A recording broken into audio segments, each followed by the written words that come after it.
Hello and welcome back to my channel. In this video I want to speak a little bit about mental health, so specifically social anxiety, mainly because it's something that I experience or have experienced on and off throughout pretty much my whole life. And I just thought maybe this video could help others who are going through it. I can share some of the things that have worked for me, although a lot of the forms of therapy I've had have not just been for social anxiety, they've been for processing trauma or traumatic memories, which I think go hand in hand possibly with social anxiety. So first I'll just go over a bit of what social anxiety is. So social anxiety is an extreme fear of being watched, judged, or rejected, to put it simply. It's just the fear of not being accepted, I guess. And one of my therapists once explained to me that we have a reptilian brain, and what that tries to do is keep us in with like the tribe, so to speak. Years ago we would have been in tribes and we would have needed to stay in with that tribe to survive. Otherwise, if we were kicked out, it was like you had to try and survive on your own. So it's like our brain is trying to keep us accepted by people, because if we're not accepted, that can mean death. And social anxiety can sometimes feel like that. It can feel like if you're not accepted by others, that could be the death of you. So it kind of makes sense that that's a prehistoric part of our brain. That's a little bit of what social anxiety is. I'm guessing, my thoughts are racing because I'm speaking so fast. I need to calm down. I'm experiencing it a little bit now. So if you've clicked on this video, it's obviously either because you're intrigued or interested in seeing someone speak about social anxiety, or you experience it yourself. Well, probably you experience it yourself. And I know what that feels like. I know how debilitating and crippling it can be, and how restricting it can be in just living your everyday life. I mean, there's many different symptoms to social anxiety. I can't really say I know about all of them. I can only come from my own experience. I know there's things such as blushing, sweating, shaking, not being able to get your voice out. But I will just quickly go over what I've experienced. So for me, ever since I can remember, and I do have one of my earliest memories is of speaking in front of an assembly. I had to read something, and I remember hearing children laughing, like in the first few rows, and I automatically assumed they were laughing at me, and the way I looked or the way I was being perceived was funny and weird, and so it was making them laugh. That's the earliest memory I have.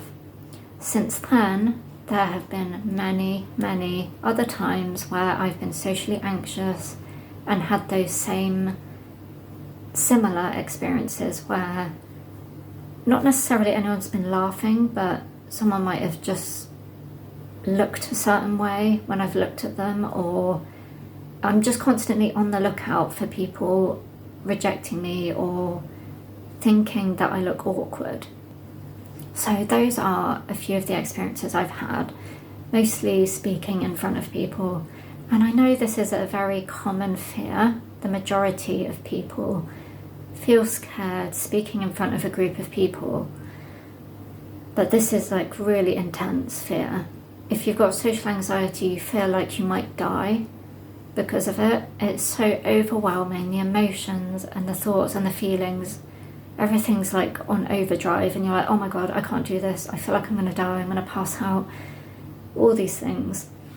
But not only that, you can experience social anxiety one-to-one, just in front of another person.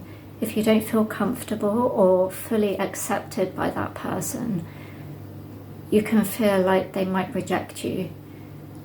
And so you can't be yourself, you act all rigid, and you're worried about how you're being perceived by that other person. So it's not about how many people you are around, it's about how safe and comfortable you feel around certain people. And obviously, if you're in front of a group of people, you can't assess each person and be like, this person's safe, this person isn't, this person isn't, this person is. You just group them all as it's unsafe, because there could be unsafe people out there. And this probably relates to past trauma, not only from performance anxiety, so to speak, but other traumas in your life. So, for example, I won't go into it, but I grew up with an alcoholic parent, and so there was a lot of trauma around me growing up. Also, if you get bullied at school, I was bullied a little bit by some friends, so-called friends, I was with for longer than I should have stayed, and they affected me as well. Just little things over the years. As you're growing up, you also can't make sense of these situations that are happening to you, and you can't talk to yourself and say, look, this person's acting this way because of them, not because of you. You automatically assume that other people's trauma and the way they're acting, if they act nasty to you, it's because of you. And I think that's because when you grow up, as a baby and a child, the world revolves around you. You are the centre of your universe. And so that's how you grow up until you have a bit more self-awareness and you realise that the world doesn't revolve around you. Then, I mean, by that point, it's usually too late. You've already been programmed with all these negative self-beliefs and experiences that you couldn't quite process properly. But yeah, some of the things I've experienced personally are shaking. I used to experience shaking a lot, and a big part of social anxiety is not wanting to be seen as weak or vulnerable. And so shaking is obviously a visible sign that, I mean, if I saw someone shaking, it could be that they've got a medical condition or they're just not breathing properly, which is a logical explanation for someone shaking. It's because you're not getting enough oxygen into your system, I think. Don't quote me on that. So yeah, it's like anxious breathing causes shaking, but it doesn't necessarily mean someone's anxious. It may mean they have a medical condition. But when you've got social anxiety, you think people are judging you the way you judge yourself. That's another big part of social anxiety, is you have all of this negative self-judgment. You find it very hard to accept yourself because you've come to believe that you're not acceptable in the world, which is not true at all.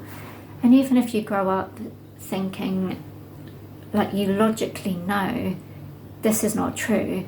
For example, now I know these things aren't true, but I still go into, like, it's the subconscious, isn't it? Patterns that you've practiced, and it's about rewiring it, which is easier said than done, and creating new beliefs. So yes, I experienced the shaking for quite a long time. That was one of my symptoms, and the problem was I was trying to resist it. So if I was holding a cup or something, I'd be like, oh my god, they're going to see me shaking, they're going to see that I'm nervous, they're going to see that I'm vulnerable, and maybe that I'm open to be attacked. So that was a big fear. And then that stopped for a while. I didn't have that for a little while, but then recently, this year, it has transformed into something different.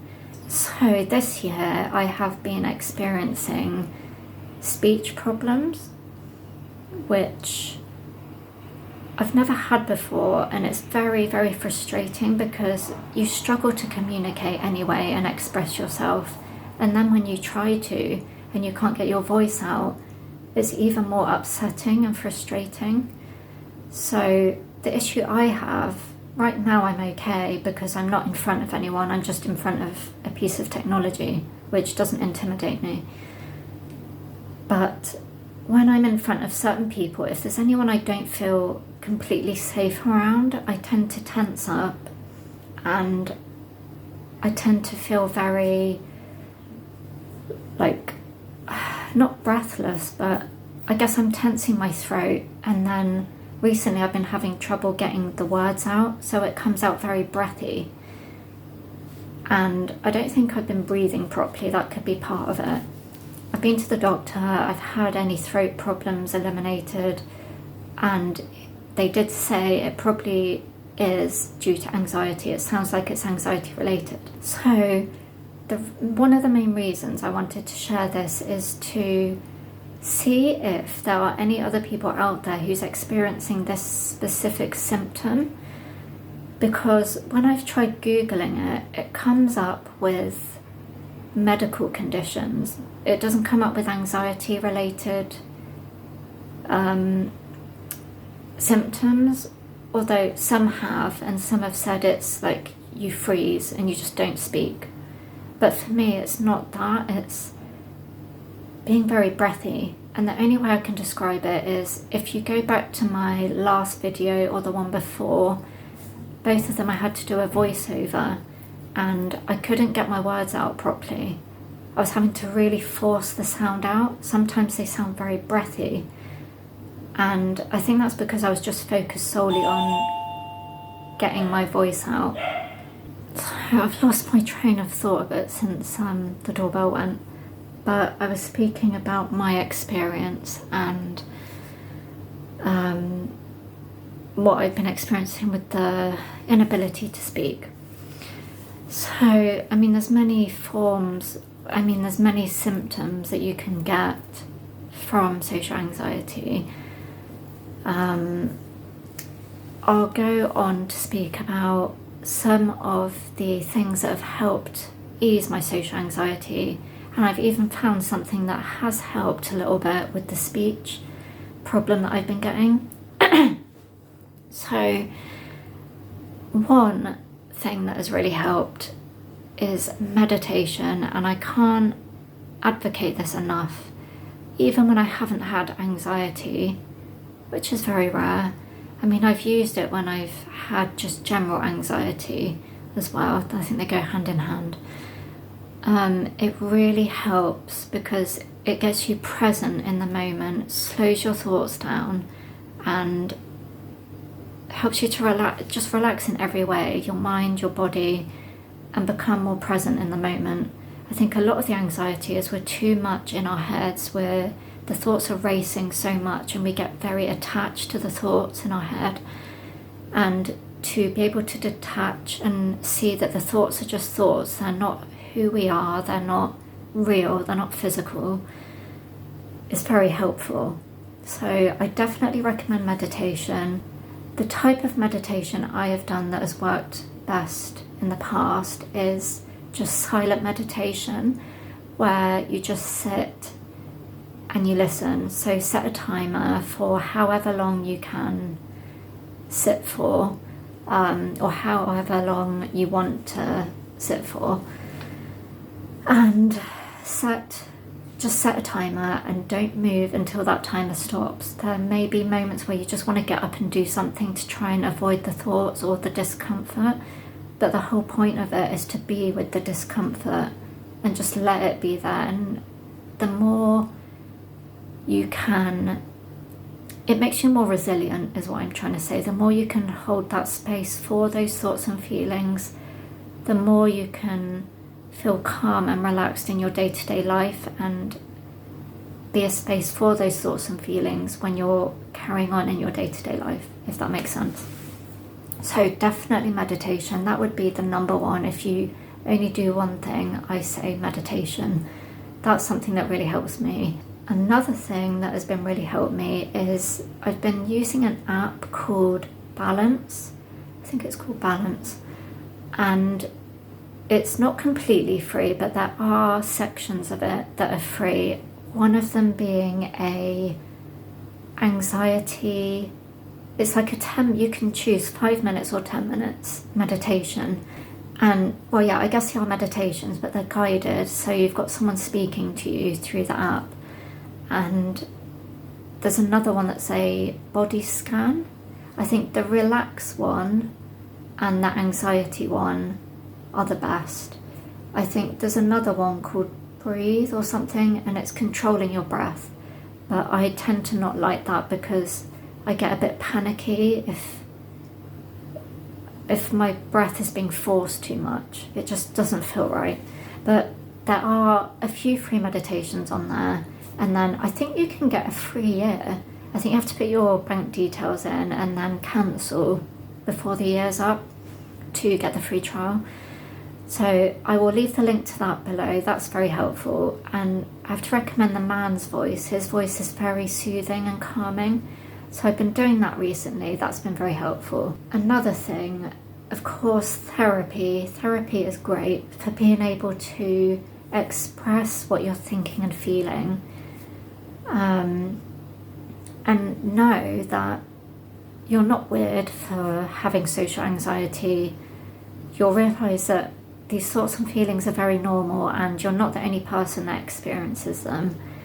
And therapists are very good at giving you techniques to take away with you and practice. So, for example, cognitive behavioural therapy, that for me personally, I've found it helpful once, but I don't find it very helpful. I find it's too much to think about, and I need something that's simple.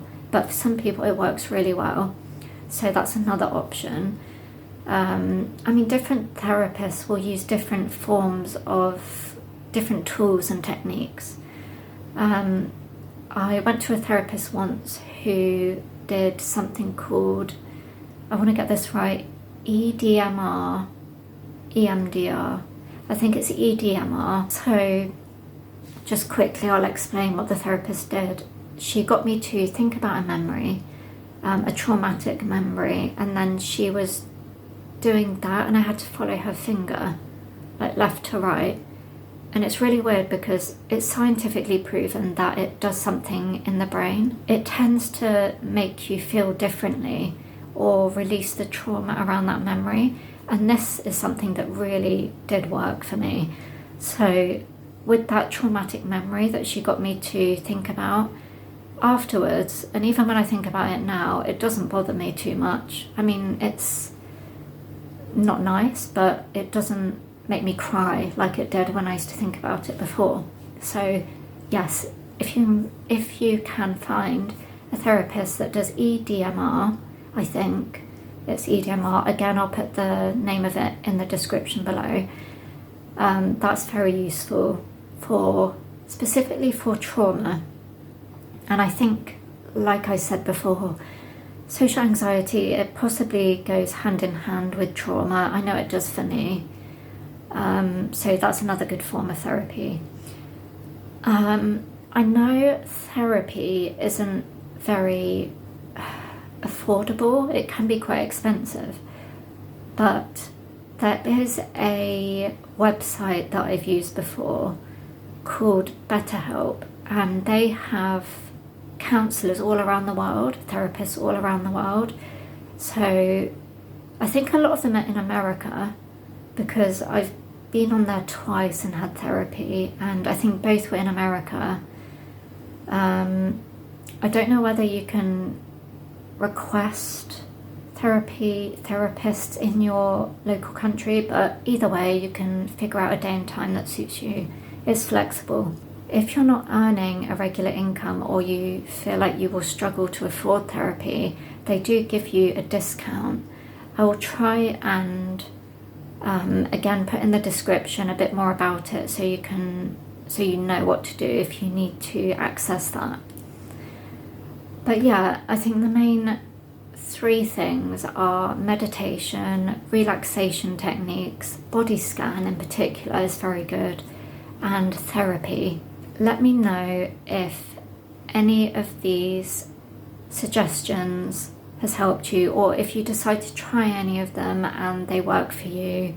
Even if you've tried any before, I'd like to hear your experience. That would be good to know, to see if they've helped. Comment below if this has helped you or any of this is relatable, and I will see you in the next video.